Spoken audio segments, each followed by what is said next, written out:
Shri Shri Gauranitai ki jai, Samaveta Bhaktavinda ki jai, Gaura Premanande, Hari Hari Bol. Hare Krishna.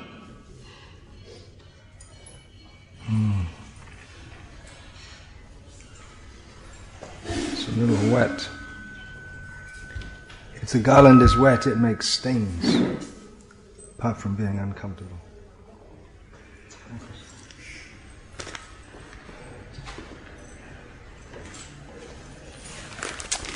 Om Namo Bhagavate Vasudevaya. Om Namo Bhagavate Vasudevaya. Om Namo Bhagavate Vasudevaya. Yeah, just tell him that when you sit down you should give. Not that already we started giving the class and it's not the time to give the garland now. I tell him. Just when you sit down should be given, not that it keeps on coming. See, already chanted Om Namo, now we want to go into the verse. Well, wait a minute, you don't give it to Prabhupada now. Already, here, give it here. Yeah, you take it. Srimad Bhagavatam, Canto 11, Chapter 26, Text 31, translation and commentary by disciples of His Divine Grace, A.C. Bhaktivedanta Swami Prabhupada. Yato Pashrayamanasya Bhagavantam Vibhavasum Shitam Bhayam Tamopyeti Sadhun Samsevatas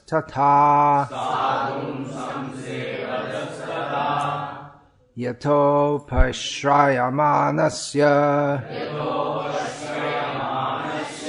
Bhagavantam Vibhavasum Shitang Bhayam Tamopyeti Sadhun Samsevatas Tatha.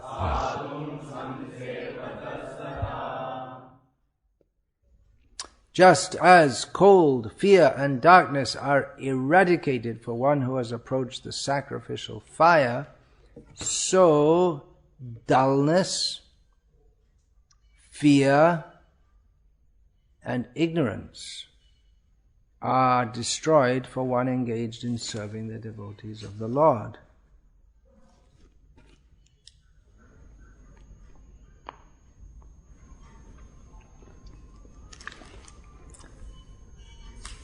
Purport.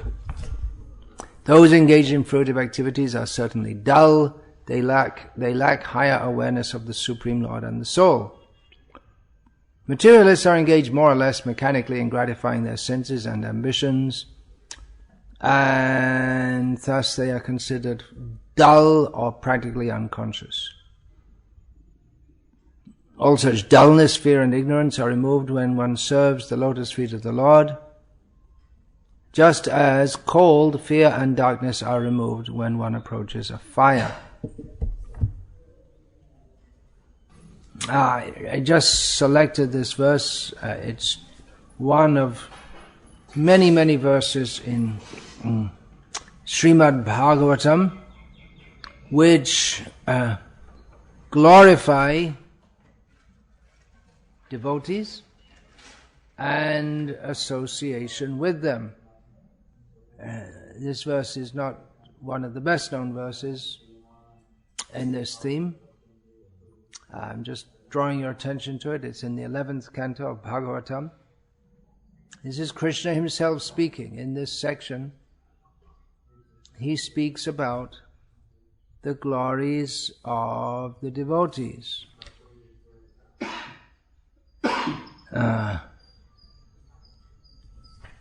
In the verse after this, he says, the devotees of the Lord, and that means his own devotees, peacefully fixed in absolute knowledge, are the ultimate shelter for those who are repeatedly rising and falling within the fearful ocean of material life. Such devotees are just like a strong boat that comes to rescue persons who are at the point of drowning. Next verse after that. Just as food is the life of all creatures, just as I am the ultimate shelter for the distressed, and just as dharma, translated here as religion, is the wealth of those who are passing away from this world, so my devotees are the only refuge of persons fearful of falling into a miserable condition of life. Text 34. My devotees bestow divine eyes, whereas the sun allows only external sight, and that only when it is risen in the sky. My devotees are one's real worshipable deities and real family. They are one's own self, and ultimately they are non-different from me. Now Krishna gives such high importance to his devotees, and devotees should also give high importance to devotees. However, one shouldn't think, well, I'm a devotee, so I'm very great. Rather, he should think, as Krishnadas Kaviraj Goswami teaches us, Jagai Madhai Hoite Mui She Papishta Purishe Kita Hoite Mui She Logishta Je Moranam Shune Je Shune Moranam Tar Punna Koi Je Loi Maranam Tar Papa Hoi. He says that I am more sinful than Jagai and Madhai, and lower than a worm in stool, less significant than a worm in stool. Anyone who hears my name loses all their pious credits by doing so, and whoever says my name becomes sinful by doing so. And Srila Prabhupada, commenting on this in one lecture, said he's not just writing that. It's not just a formality. As a devotee, or one being trained as a devotee, we as a formality, we offer obeisances. Vancha kalpatarubhyascha kripasindhubhya evacha patitanam pavanebhyo vaishnavebhyo namo namah. We offer obeisances to the devotees. We introduce ourselves as Das Anudas. It's good to say this, to say all these things again and again, to instill in ourselves the sense of being a servant of the servant, servant of the Vaishnavas. But a real devotee like Krishnadas Kaviraj, he is simply feeling like that fully, that everyone is a devotee except me. So when we hear these descriptions of devotees, that we shouldn't think, oh, everyone should be worshipping me, because Krishna says we should worship the devotees, but he thinks I should worship the devotees. He doesn't mistake this. To take this means to accept certain understanding, so we shouldn't accept this understanding in the wrong way. In other words, mistake it. As Krishna says in the Adi Purana, one who thinks that he's my devotee, he's not my devotee. One who thinks that he's the devotee of my devotee, he is my devotee. So here Krishna is emphasizing how one should be a devotee and serve the devotees. This comes just at the end of the section called the Aila Gita, describing Maharaj Paruvara, who initially was he engaged in activities of material, lusty sense gratification, but then he came to his senses and engaged in devotional service to Krishna. So such a devotee is also glorious. We may think, well, the real devotees are those who are devotees from the very beginning, like Prahlad Maharaj, or Dhruv Maharaj, not quite from the beginning, but almost. Srila Prabhupada was also born into a Vaishnava family. Bhaktisiddhanta Saraswati Thakur was also born into a Vaishnava family. He was the son of Bhaktivinoda Thakur, but Bhaktivinoda Thakur wasn't born into a Vaishnava family. He was born into a non-Vaishnava family. But we shouldn't think that a devotee is any less because of his past non-Vaishnava background. To think so is offensive. So the whole point then, again and again, Krishna is emphasizing, Bhagavatam is emphasizing that we should associate with devotees, we should know how to respect devotees, we should serve and even worship devotees.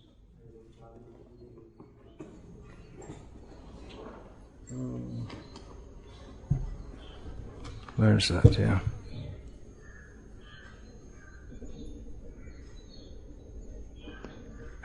So this is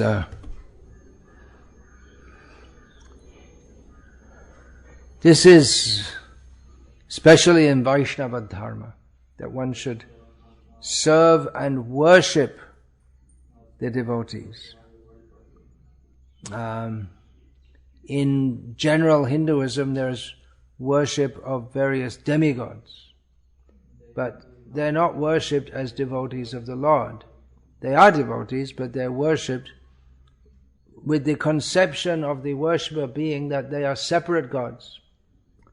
And they're not worshipped in relationship with Vishnu, who they themselves take their power from and who they themselves worship. So sometimes devotees ask, well, worship of Lord Shiva is very good because he's a devotee, but people don't worship him as a devotee. Almost all the worshippers of Lord Shiva worship him with the misconception that he is independent of Vishnu or that he is even superior to Vishnu. So that becomes offensive. Two other forms of worship which are very prominent in Hindu culture are worship of Hanuman and worship of Lakshmi. But to worship Hanuman without emphasizing his own worship of Rama is improper. Avidhi purvakam. In Bhagavad Gita, Lord Krishna says, what is that verse? Yopi anya devata bhakta yajante shraddhayan vita tepi mam eva kontaye yajantya vidhi purvakam. Krishna says those who worship other gods, their worship is actually meant for me. But they're doing it in a wrong way. That worship should be for Krishna. Should have been offered to Krishna. So in one sense you could say it is offering to Krishna in the sense that, well, all worship is meant for him. But that is done in the wrong way. Of course, Hanuman is so intimately connected with Ram Leela, everyone knows he's a great devotee of Rama. But mostly people who worship Hanuman in this world, they do so for the sake of some material benefit, and they don't really care whether Rama's there or not. For that matter, they don't really care whether Hanuman's there or not, as long as they get what they want. And that's seen in the present day worship of Sai Baba. They don't mind who they worship, just as long as they get what they want. If a piece of pig stool gave them what they wanted, they'd worship that also. It's just what they get, that's all. Whatever benefit they can get. That's what they're looking for. There's no real devotion there. They're just trying to find out which button to press so they get the best reward. And the same thing with worship of Lakshmi. Worshipping Lakshmi without Narayana is like Ravana wanting to take Sita from Rama. They want to enjoy her separately. So devotees, when we say devotees here, specifically means devotees who understand that Vishnu is supreme and worship him exclusively. Mam ekam sharanam vraja, they worship him exclusively. They don't disrespect the demigods. In fact, sometimes people accuse members of the Krishna conscious movement of disrespecting the demigods. But actually the Vaishnavas, even though they're not much concerned with demigod worship, they actually respect the demigods much better than do the supposed devotees of the demigods, because the supposed devotees of the demigods, they worship them in an improper way, whereas the devotees of the Lord worship them in a proper way, the proper way being Yatataror mula nishechena tripyanti tat skandha bhujopashaka pranopaharachcha yatindriyanam tathaiva sarvahanam achyuteja. The proper way is compared to watering a tree. Someone may be very busy and I'll water the tree. So they water the leaves, the branches, the flowers, and someone else waters the root. And the person saying, "Oh, why are you only watering the root? I'm much better. I see the whole tree. I water everything." But no benefit goes to the leaves, flowers, twigs, branches, or fruits if they are individually watered. The water has to go to the root. Similarly, if someone says that, "Why do you favor the stomach? You put all the food in the stomach. Why don't you put some food in the eyes, and in the ears, and in the belly button, and in the anus? There are so many holes. You could rub some on the legs. Your legs are feeling a little weak, so rub some food on them." But this is a foolish policy. The food has to go to the stomach. So one serves the legs better by feeding the stomach than by trying to put food directly onto the legs. So these two examples are given in this verse, which I just quoted, that in the same way that by feeding the stomach, the whole body is nourished, and in the same way that by watering the root, the whole tree is nourished, so in the same way, by serving Krishna, who is the root of all existence, then all the demigods and everyone else, they are properly satisfied. So actually devotees of Krishna are better devotees of the demigods who foolishly try to serve them as if they were independent gods, not knowing or not accepting their relationship with Krishna. So the main point here is understanding Krishna to be supreme, and understanding Krishna to be supreme, we should also note Madbhakta Pujabhadika. Krishna himself says, when describing the process of worship, he says that worship of my devotees is better than worship of myself. So we might think, okay, well, let's stop all worship of Krishna and just worship the devotees. But the devotees will tell us to worship Krishna. So we follow their instruction to worship Krishna. And Krishna tells us to worship both himself and the devotees. So both go on simultaneously. They're both meant for the same purpose, which is to satisfy Krishna. How will Krishna be satisfied? By worshipping his devotees. So we should worship his devotees. Of course, there are other ways to satisfy Krishna also. Patrang pushpang palang taoyang yome bhaktya prayachati. Tadahang bhakti upaharitam ashnami prayatatmanaha. Krishna says, if one offers me leaf, flower, fruit, or water with love, with devotion, following the proper rules and regulations, then, Krishna says, I will accept it. So there are various ways to worship Krishna, with singing and dancing and building temples and maintaining temples, cleaning temples. It's not just building them. These are ways to satisfy Krishna, if we build temples of Krishna. But especially he himself emphasizes worshipping devotees, and devotees emphasize worship of Krishna, so the two are interlinked. This idea, as I was saying, this idea of worshipping the devotees is particularly emphasized within Vaishnavism. It's not much there in other branches of the Vedic culture. Outside the Vedic culture also, in Islam, they consider it very wrong to worship anyone except Allah, even to worship Muhammad. But in one sense they do worship him, because they give him such high respect. If anyone is to say anything bad about him, they would consider that as blasphemous as blaspheming Allah exactly. You get the same result from them. Their strong indignation. So they say that you shouldn't worship. They think it's very wrong to worship anyone except Allah, who their name for the supremely powerful Lord. Similarly, in Christianity, they say you should only worship God. In the Roman Catholic Church, which is still by far the largest Christian denomination, they pretty much worship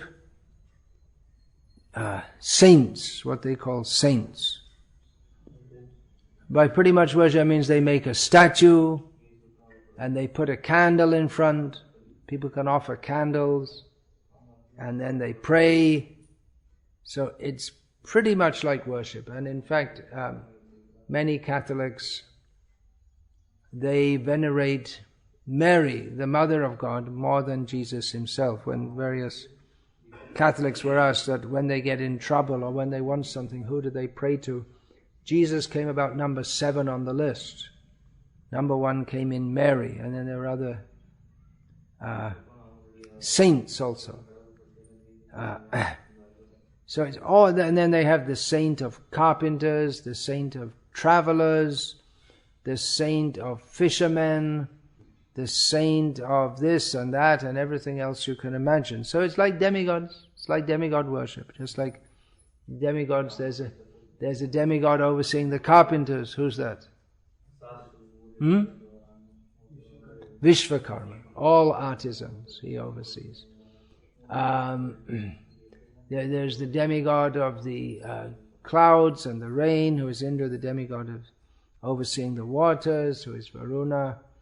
So there are various demigods overseeing every aspect of material existence. But still there's the Supreme Lord, who is over and above all of them. So in Protestant religion, of the Protestant branch of Christianity, to a large extent they stopped all this worship of saints. They don't worship as Catholics do. But Catholics will say, no, we're not really worshipping them. It's just a statue. It's not a deity. It's not an idol. They use the word idol. But for all intents and purposes, even though theologically they don't admit it, but for all intents and purposes they worship these saints. But again, in many cases, not so much emphasizing the saint being a saint because he's or she is a great devotee of the Supreme Lord, God, but they worship them for what they can get from them. They want some benediction from them. They want some boon from them. So it's very similar to Hindu demigod worship, which is why I suppose the majority visitors at that place it's in South Tamil Nadu, what's it called? Valankani, something like that? Velankani. Velangani. Verakani. All right, I'm sorry. My Tamil pronunciation is no better than my Chinese pronunciation. Mostly Hindus go there because they say they're worshipping some. It just looks like some form of Durga. That's all. And in fact, the name Mary, Maria, the Latin form of that is Maria, and then you have Mariamman is the Tamil name for Durga manifesto. So you can absorb everything. Everything can be absorbed into this all-encompassing Hindu dharma, it seems.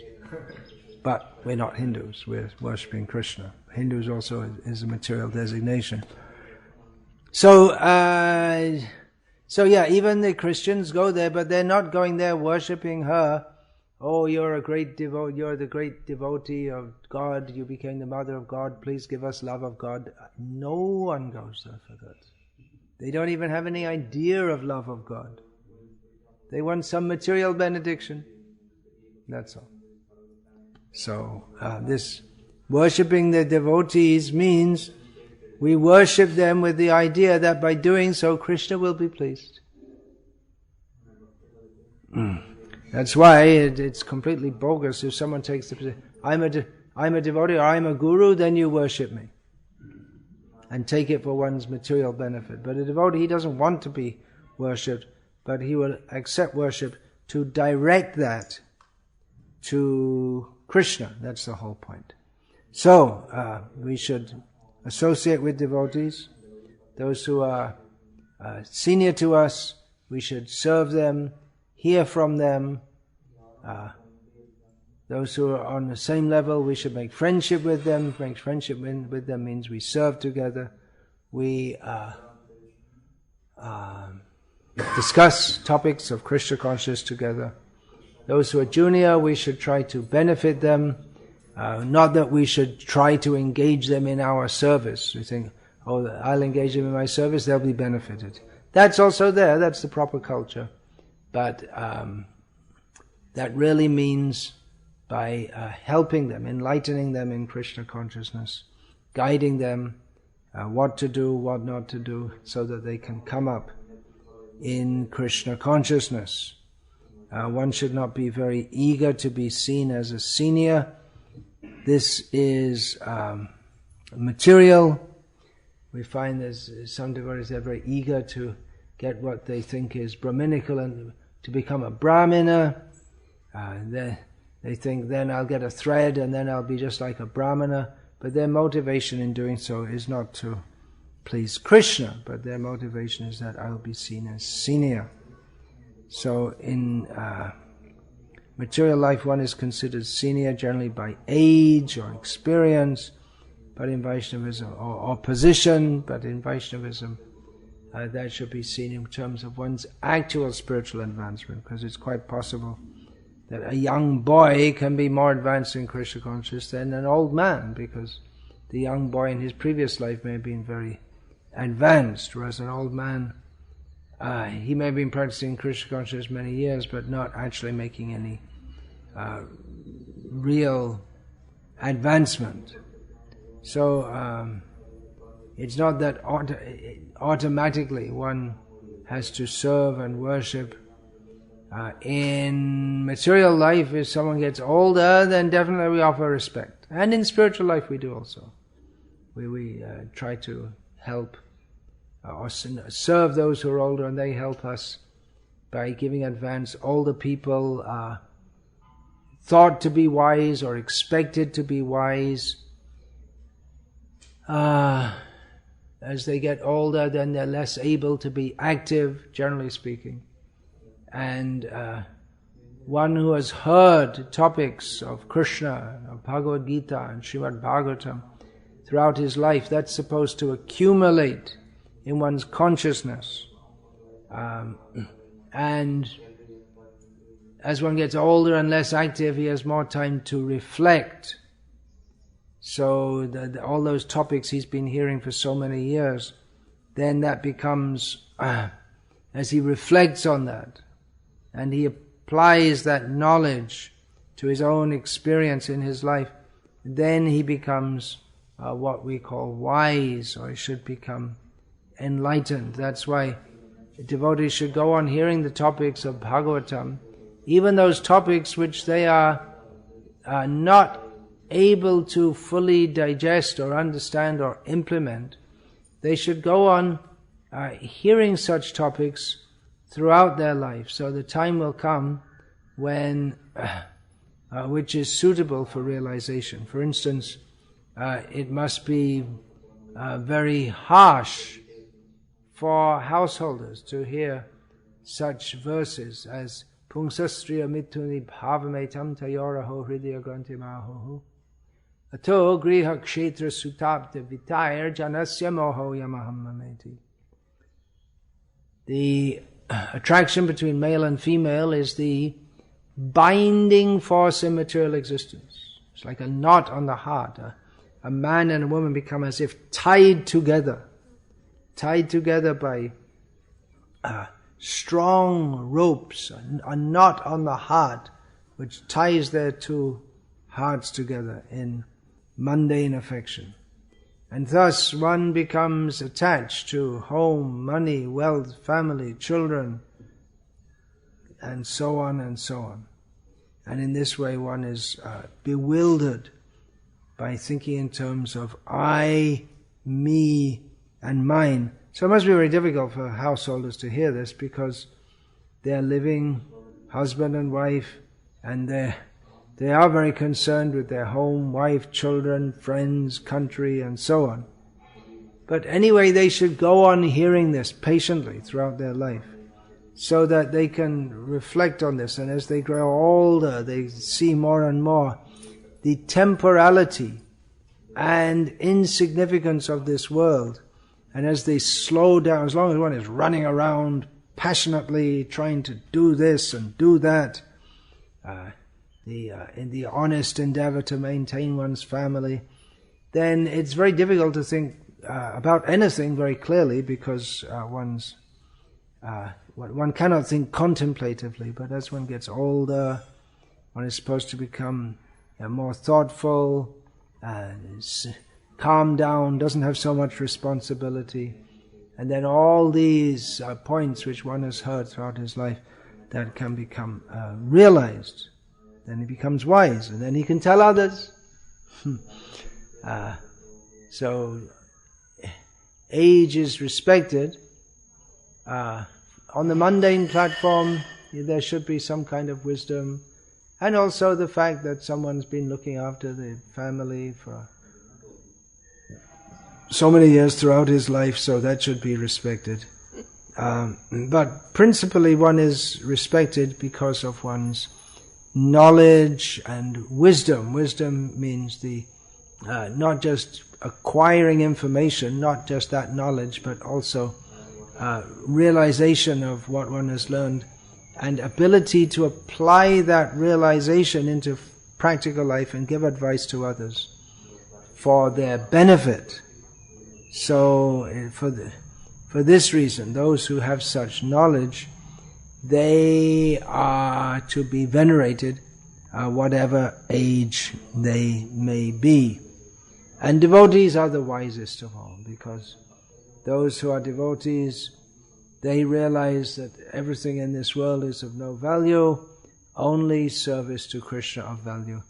Everything else is temporary. Even if one has a so-called very good career, or one has very good qualifications, educational qualifications, this is not at all the purpose of life, and it's a disturbance. Attachment to all these things simply disturbs one, or lures one away from the real purpose of life, which is to become mad after Krishna.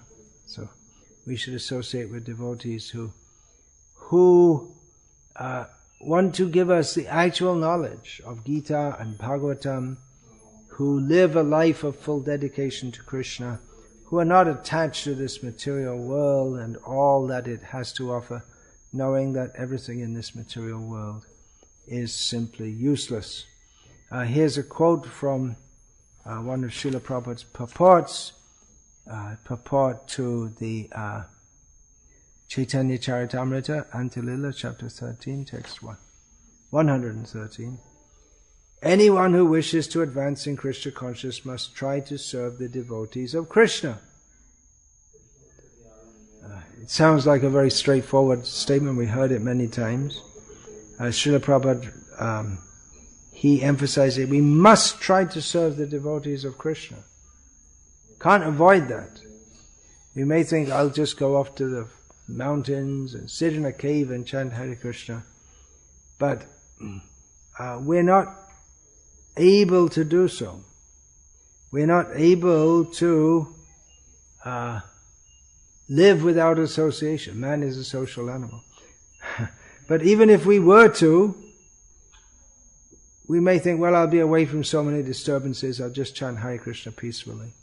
But we need the association of devotees to help give us the strength to chant, to give us the, by their very association, they give us enthusiasm and inspiration to engage in activities of devotional service. Continuing Srila Prabhupada's purport here, as Narottam Thakur says, Charya Vaishnava Sheva Nishtapaya Chekeba. Without serving a self-realized Vaishnav, no one has ever been released from the materialistic way of life. Sri Chaitanya Mahaprabhu would have never advised Raghunath Bhatta to serve ordinary parents, but since his parents were Vaishnavas, the Lord advised him to serve them. Yeah, because Raghunath Bhatta, he was the only child of elderly parents who are Vaishnavas. So Chaitanya Mahaprabhu said, you serve them till they both pass away from this world. Then you come and join me, which Raghunath Bhatta did. Commenting, Jiva Goswami, in his Bhakti Sandarbha, Anuched 244, commenting on the statement of Krishna, Madbhakta Puja Bhadika. Worship of my devotees is more important than worship of myself. Jiva Goswami says that he's paraphrasing Krishna saying this. What Krishna is declaring is, by this statement, is that by worshipping my devotees, one attains more intense love for me by worshipping me directly. So worship of Krishna directly is very good, but even better is worship of Krishna's devotees. Of course, it doesn't mean that one gives up worship of Krishna, but one also worships the devotees and asks for their permission and blessings to worship Krishna. So there are many examples given in Bhagavatam and elsewhere.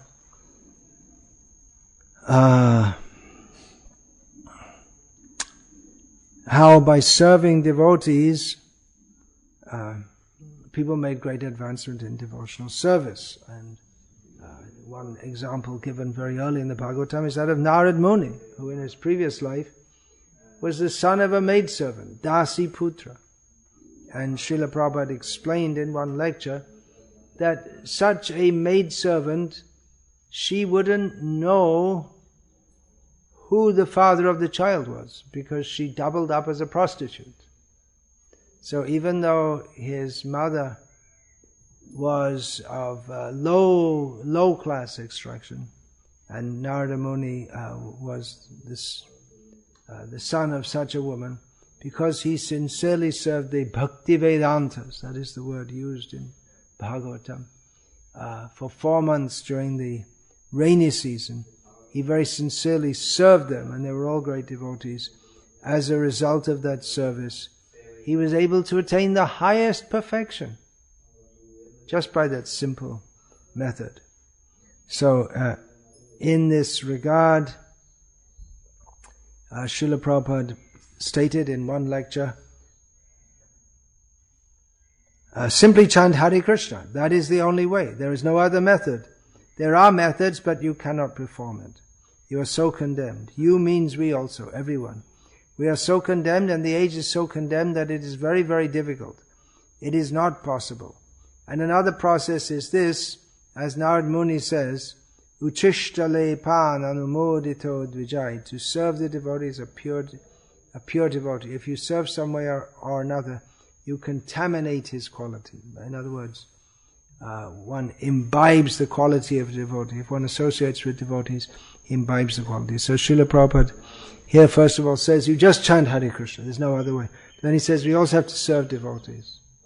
So these two processes are very powerful, as stated by Sri Jagadananda Pandit in his Prema Vibharta, Sadhu Sangha Krishna Nam Eimatro Chai Shong Sha Jinite Ar Kono Bostu Nai. He says that chanting the holy names of Krishna and associating with and serving devotees, these are the methods for conquering over material existence. There's no other. So these two processes, very important. Chant the holy names and associate with and serve devotees.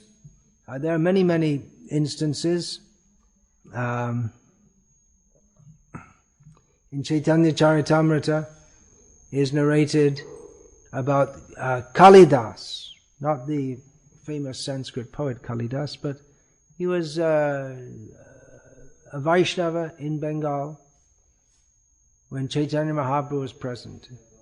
He had great faith in the food remnants of Vaishnavas, and he would go to various Vaishnavas' houses, give them some nice food and take the remnants. Once he went to the house of a Jadu Thakur. So Kalidas wanted to get the remnants of their prasadam, so he brought, wrapped in banana leaves, some beautiful mangoes. He wanted to take the remnants, but Jadu Thakur, he didn't want to give the remnants. He said, I'm from very low caste, you're from very high caste. But Kalidas, he didn't worry about such things. So Jadu Thakur had his wife cut the fruit, offer it to Krishna, and then he took the remnants. Then afterwards his wife, under his own instruction, she took all the seeds and the skin and everything and wrapped it up in the banana leaf from which Jadu Thakur had been eating, and threw it in the garbage pit. That means with there'd be all flies and buzzing and bad smells. And Kalidas had been hiding, and when he saw that, threw it in the garbage pit and gone back to the house. He went out, found that thrown out leaf plate, and found the pits of the mango. Everything was sucked, but he found the pit of the mango and he sucked on that and felt very happy that I got the remnants of this Vaishnava. So Chaitanya Mahaprabhu was so happy with this that he allowed Kalidas to do something which he didn't allow anyone else. When Chaitanya Mahaprabhu was living at Puri, he would enter the temple, and just as he was entering the temple, on the side there's a temple of Nrsimhadev. So just on approaching that, there was a ditch. People would wash their feet with water, and the water would go in the ditch, an open drain. And then people would enter the temple, just in front of the Nrsimha temple. So Kalidas came one time, and just as Govinda was pouring water, Govinda, the servant of Chaitanya Mahaprabhu, was pouring water over the feet of Mahaprabhu. At that time Kalidas came, and the water which was falling, he caught some in his palm and drank it. 1, 2, 3 times. Then Chaitanya Mahaprabhu said, enough, no more. He didn't allow anyone else to do this, but he allowed Kalidas because he knew that Kalidas had firm faith in the lotus feet of the Vaishnavas.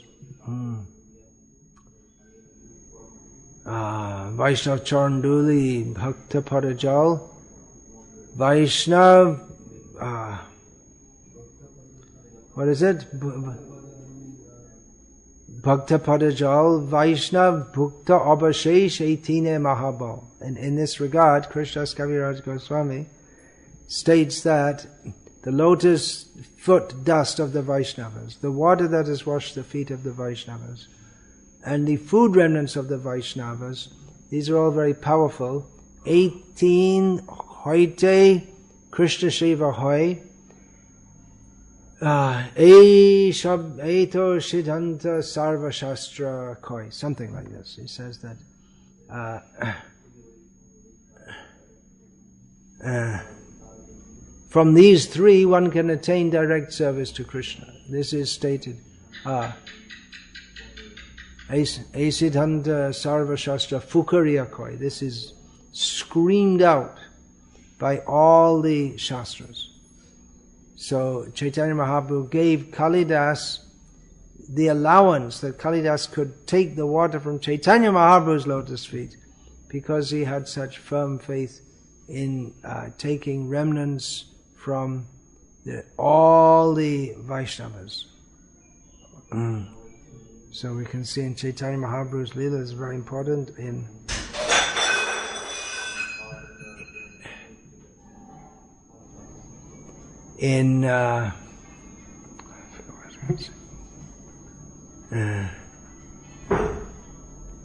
Krishna Lila, Krishna also, he comes to this world to offer himself that you come and serve me, but he himself takes pleasure in serving his devotees. Very famously, he served Arjuna by being his chariot driver.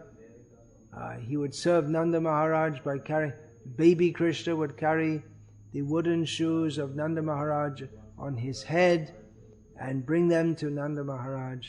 So Krishna also likes to serve. So the position of a devotee is very great, and especially we should try to find out those devotees who are fully engaged in Krishna's service and try to take their association. So we also get infected or contaminated. Srila Prabhupada would use these words. He would twist the meaning around. To become infected or contaminated means to pick up some malignant germ which will cause us sickness. But Srila Prabhupada used these words to mean that. Just as by associating with a person who has got a disease that is transferable by touch or by breath, then if we associate with devotees, we pick up from them the vibration, the desire to serve Krishna. So by all means we should recognize who is bona fide Vaishnava, associate with such Vaishnavas, try to serve them for the pleasure of Krishna, and certainly Krishna will be pleased. Is there any question about this, please? This is a basic point of Vaishnava understanding. We should associate with, hear from, and try to serve the Vaishnavas. Yeah, any question? Yeah. Speak loudly so that others can hear also. Sometimes in villages. People come to temple to serve. They come and serve, but they don't actually follow rules and regulations. They come to serve, but they don't actually follow the rules and regulations. Why in villages in particular? It's everywhere, isn't it? And in the same way, donors also, they like to give donations, but when we speak philosophy, they don't. People like to give some people like to give donations, but they don't like philosophy. So let them serve in that capacity. Let them come up.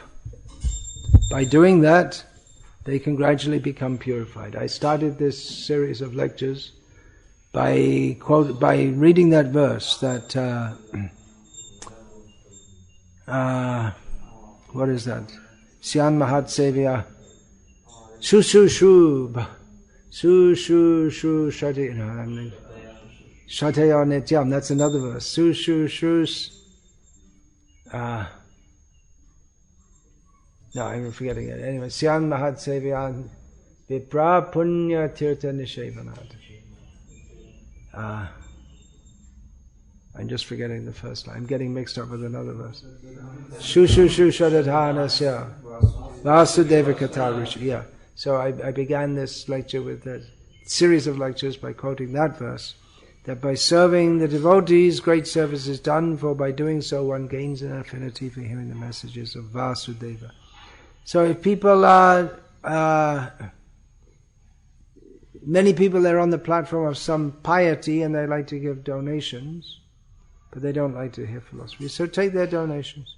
But give them, if they don't like to hear philosophy, well, give them Prabhupada's books. so that at some point they may be ready to hear this philosophy. Invite them to our programs, and in our programs we can impart the philosophy in other ways also. And dramas are an excellent way of imparting spiritual knowledge, especially to persons who otherwise show little interest in philosophical understanding. Yeah, there's another question here first. How to get rid of jealousy among devotees? How to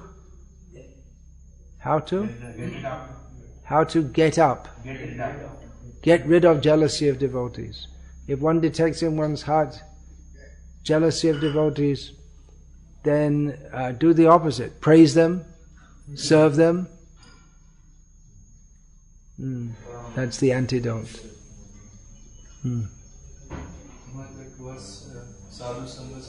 Sadhu Sangha, Sadhu Sangha, Sarva Shastra Koi, Lava Matra, Sadhu Sangha, Sarva Siddhi Hoi.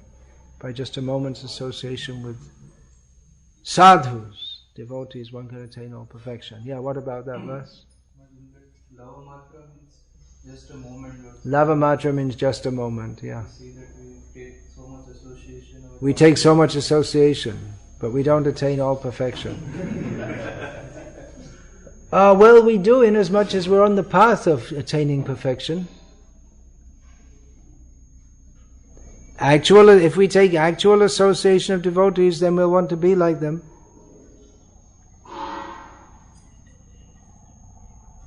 Whereas if we don't get association with devotees, we can go on millions and millions of lifetimes without any advancement in Krishna consciousness. So by a moment's association with pure devotee, then we get the impetus to take more association, so that opens the path to pure devotional service, which might take more than an 11th of a second to achieve, but we get, just with a brief association, we can get the clue of going on and doing more. More association, and gradual purification comes. So, Hare Krishna. Srimad Bhagavatam ki jai. His Divine Grace, Srila Prabhupada ki jai. Shri Gaura Nitai ki jai.